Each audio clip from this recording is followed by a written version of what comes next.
Next है which of the following are not regular. तो इनमें से आपको रेगुलर बतानी है कौन सी नहीं है।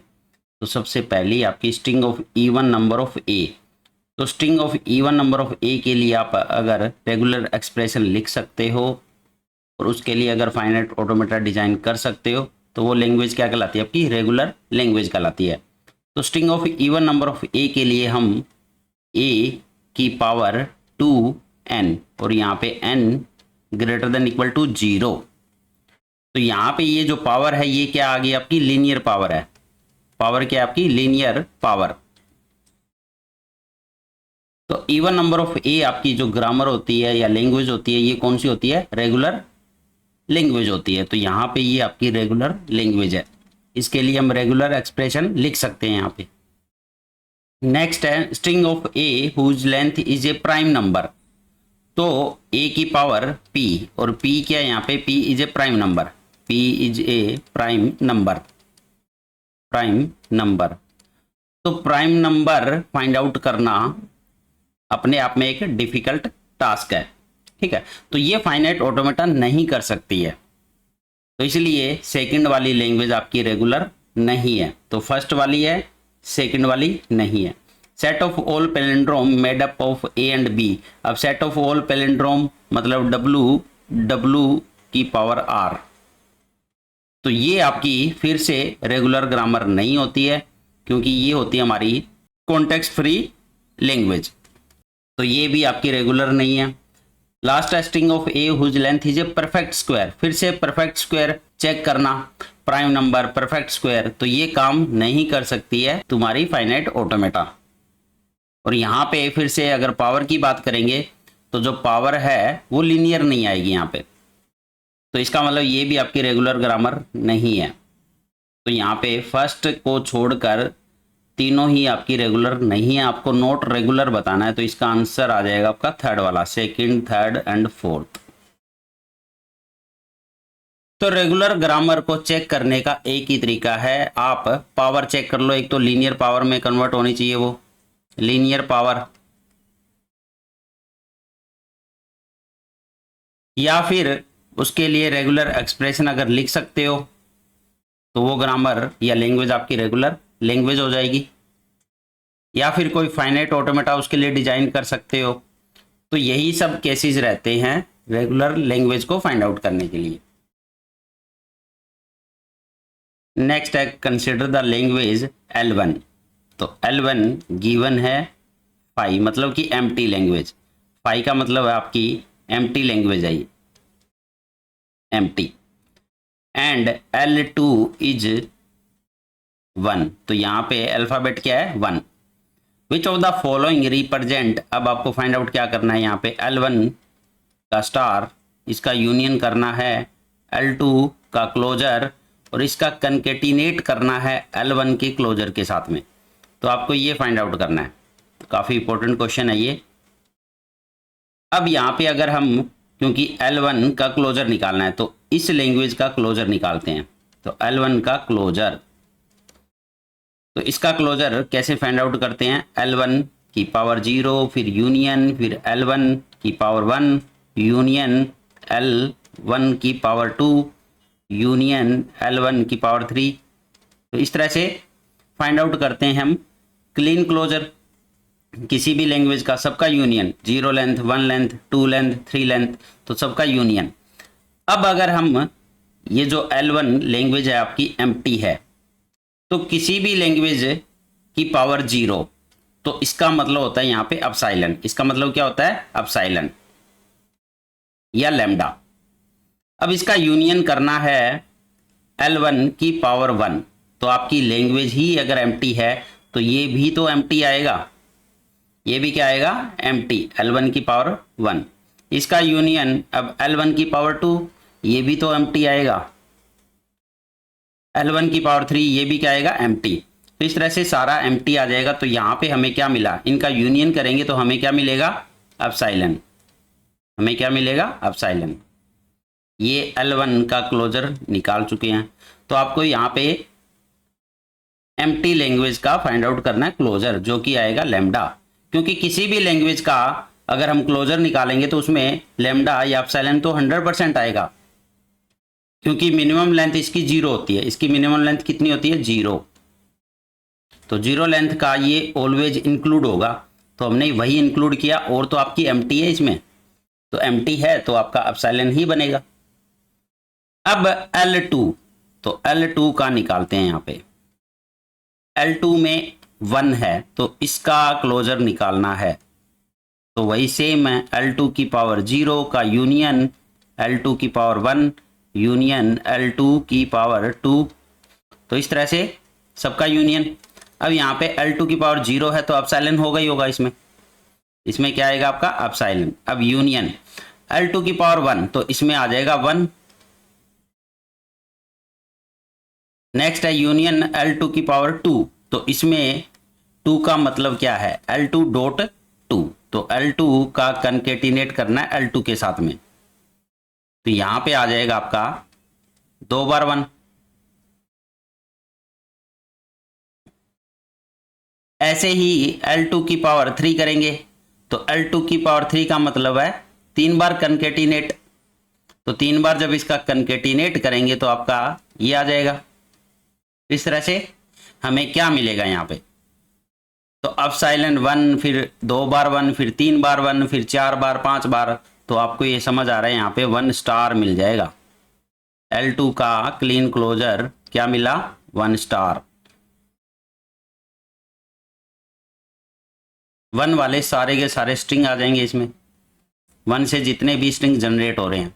तो आपको L2 का स्टार भी, L2 का क्लोजर मिल गया, और L1 का भी क्लोजर आपके पास में है। अब आपको L1 का क्लोजर का यूनियन करना है, तो इसका यूनियन करना आपको किसका? एप्सिलॉन का यूनियन करना है L2 के क्लोजर। L2 का क्लोजर है 1 स्टार डॉट L1 का क्लोजर, डॉट L1 का क्लोजर। तो L1 का क्लोजर क्या आपका? एप्सिलॉन। अब यहां पे क्योंकि ये लेमडा है, इसका यूनियन 1 स्टार इंटू लेमडा, तो इसका यूनियन करेंगे तो आपका 1 स्टार 1 का क्लोजर यही तो आएगा। इन दोनों का यूनियन करना है, तो एप्सिलॉन या लेमडा।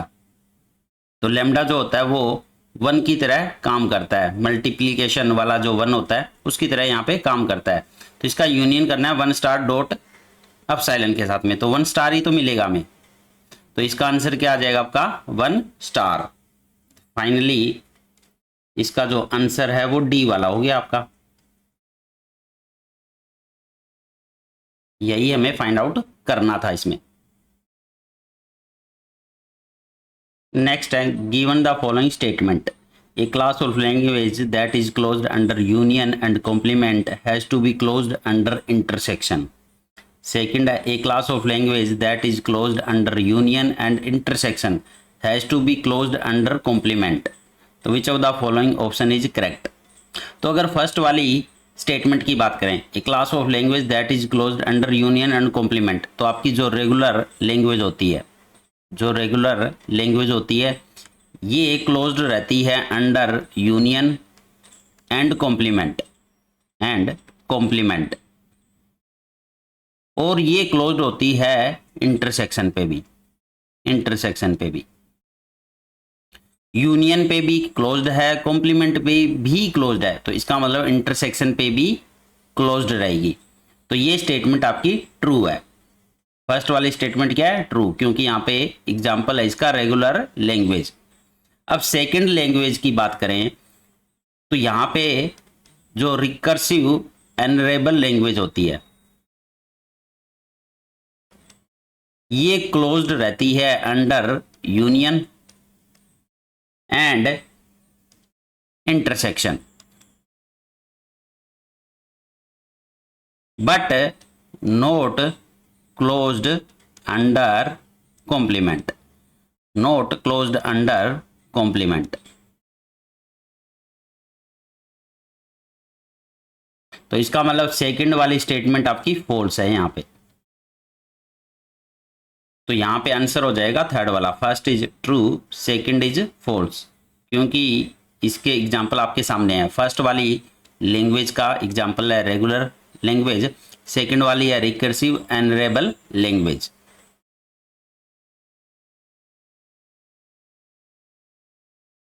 नेक्स्ट है which of the following statement is false. Every context sensitive language is recursive. तो यहां पे रेगुलर लैंग्वेज, तो आपने चॉम्स्की हायरार्की अगर पढ़ा है तो यहां पे ये वाला सर्कल अब आता है आपका कॉन्टेक्स्ट फ्री लैंग्वेज का, कॉन्टेक्स्ट फ्री लैंग्वेज। फिर ये वाला सर्कल आता है आपका कॉन्टेक्स्ट सेंसिटिव लैंग्वेज, और ये बाहर वाला अब ये आता है रिकर्सिव एनरेबल लैंग्वेज। तो यहीं से समझ आ रहा है every context sensitive language is recursive, every context sensitive language is recursive. तो ये चॉम्स्की हायरार्की काफ़ी इंपॉर्टेंट है ये एग्जाम के पॉइंट ऑफ व्यू से, यहीं से क्वेश्चन बहुत बार रिपीट होते हैं, यहीं से बहुत सारी स्टेटमेंट बनती है जो डायरेक्ट इस डायग्राम से आप चेक कर सकते हो। तो फर्स्ट वाली स्टेटमेंट तो आपकी ट्रू है यहाँ पे। The set of all language that are not recursive enumerable is countable. तो ये आपकी स्टेटमेंट फॉल्स है, ये कह रहा है कि जो भी लैंग्वेज रिकर्सिव एनरेबल नहीं है वो सारी की सारी काउंटेबल है, तो ऐसा नहीं होता है यहाँ पे, तो ये आपकी फॉल्स स्टेटमेंट है। The family of recursive enumerable language is closed under union. तो ये जो आपकी क्लोजर प्रॉपर्टी है तो उसमें रिकर्सिव एनरेबल लैंग्वेज क्लोज्ड रहती है फॉर यूनियन, तो ये तो स्टेटमेंट आपकी ट्रू है। The family of recursive enumerable and recursive language are closed under reversal. तो ये भी आपकी क्लोजर प्रॉपर्टी है जिसमें क्लोज्ड रहती है रिवर्सल के लिए, चाहे वो रिकर्सिव एनरेबल लैंग्वेज हो या आपकी रिकर्सिव लैंग्वेज हो, तो ये स्टेटमेंट भी आपकी ट्रू है। तो यहाँ पे फॉल्स बतानी है जो कि आपकी सेकंड वाली।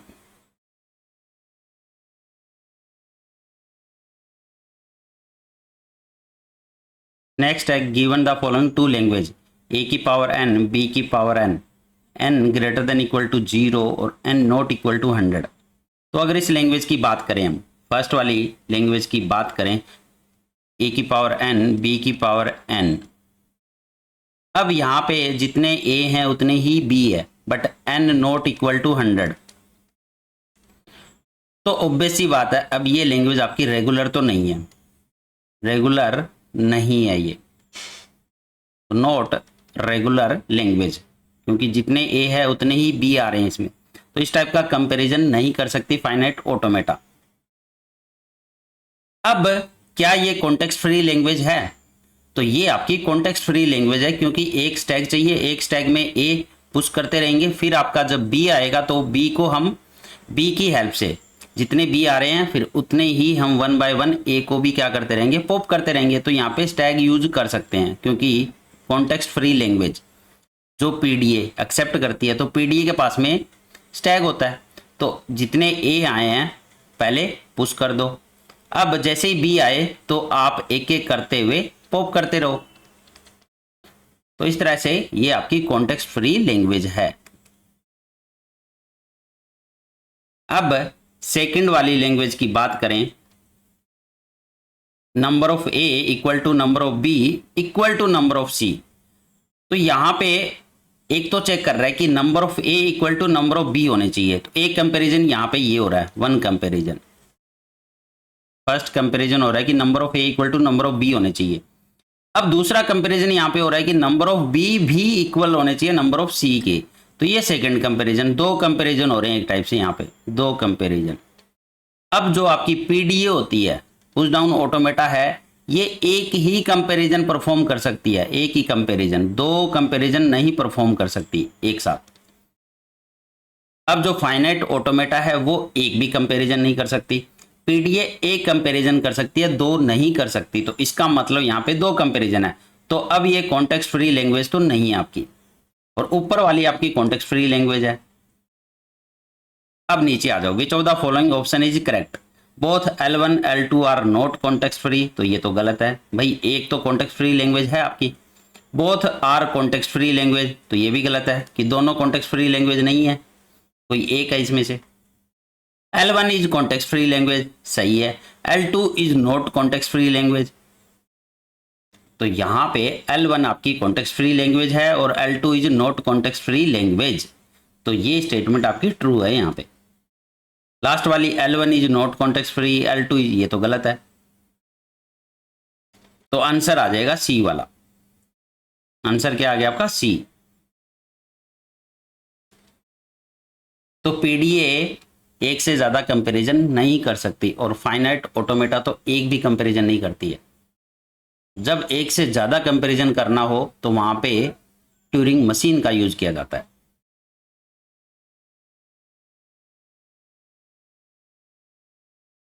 नेक्स्ट है which of the following pair have different expressive power? Single tape Turing machine and multi dimensional Turing machine. तो इनकी पावर सेम होती है ऑलवेज। तो टेप आप सिंगल टेप यूज कर रहे हो या मल्टी डायमेंशनल या 2 टेप 3 टाइप, तो उससे कोई फर्क नहीं पड़ता है ट्यूरिंग मशीन की पावर पे। तो ये सेम पावर होती है। Multi tape Turing machine and multi dimensional Turing machine, तो यहाँ पे भी पावर सेम रहेगी। Deterministic push down automata and non deterministic push down automata, तो ये आपकी कह रहा है कि डीपीडीए और एनपीडीए इनकी पावर सेम होती है। तो ये गलत है, नॉट इक्वल टू। इनकी पावर इक्वल या सेम नहीं होती। और ये काफी इंपॉर्टेंट है एग्जाम के पॉइंट ऑफ व्यू से, ये आपको पता भी होना चाहिए। ये आपको पता होना चाहिए यहाँ पे। तो आपका आंसर हो जाएगा, क्योंकि हैव डिफरेंट पावर, तो यहाँ पे सी आंसर आ रहा है। लास्ट कह रहा है deterministic finite automata and non deterministic finite automata, तो इनकी पावर तो सेम होती है। मतलब कि डीएफए और आपका एनएफए, तो इनकी पावर सेम होती है। ऐसी ट्यूरिंग मशीन में बात करें तो डिटर्मिनिस्टिक ट्यूरिंग मशीन की power non deterministic Turing machine की पावर के भी क्या होती है? सेम होती है। सेम किसकी नहीं होती फिर? डीपीडीए और एनपीडीए की। तो ये याद रखनी है स्टेटमेंट। ऐसी स्टेटमेंट अगर आपको मिल जाए तो आंसर यही होगा आपका। डिफरेंट पावर की जब बात करता है, काफी इंपॉर्टेंट है एग्जाम के पॉइंट ऑफ व्यू से।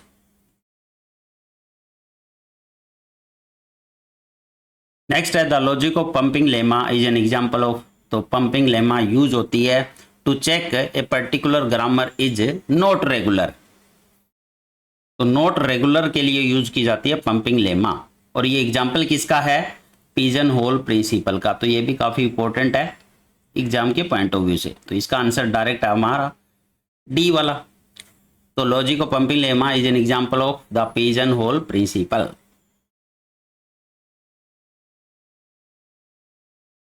नेक्स्ट है the pumping lemma for regular language is generally used for proving. तो ये मैंने अभी बोला, एक given grammar is not regular के लिए यूज होती है। नॉट रेगुलर याद रखना हमेशा।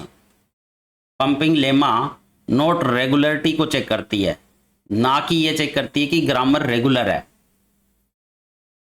तो a given grammar is not regular, इसके लिए यूज की जाती है pumping lemma. Which of the following problem is undecidable? To determine if the two finite automata are equivalent, तो ये डिसाइडेबल प्रॉब्लम है। Membership problem for context free grammar, decidable. Finiteness problem for finite automata, decidable. Ambiguity problem for context free grammar and decidable. तो answer हो जाएगा D वाला।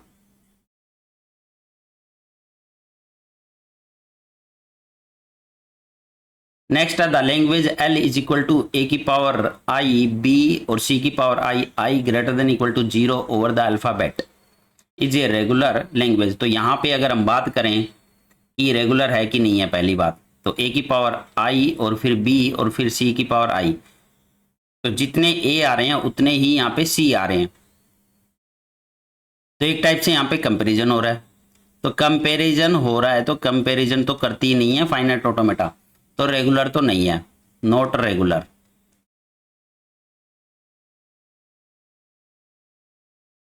तो first वाला answer नहीं है। Second, not a deterministic context free language but A context free language. तो यहां पे जैसे ही ए खत्म होता है उसके बाद एक बी आएगा और सी स्टार्ट हो जाएगा, तो डिटर्मिनिस्टिक तो है, ये डिटरमाइन कर रही है ये कि सी कब स्टार्ट होगा।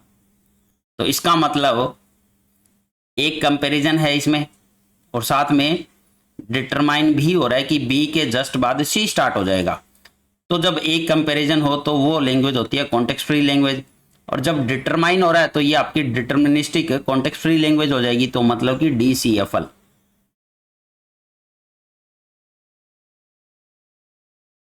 तो not a deterministic context free language, तो ये सेकंड वाली स्टेटमेंट आपकी गलत है यहाँ पे, क्योंकि ये डिटर्मिनिस्टिक कॉन्टेक्स्ट फ्री लैंग्वेज है यहाँ पे।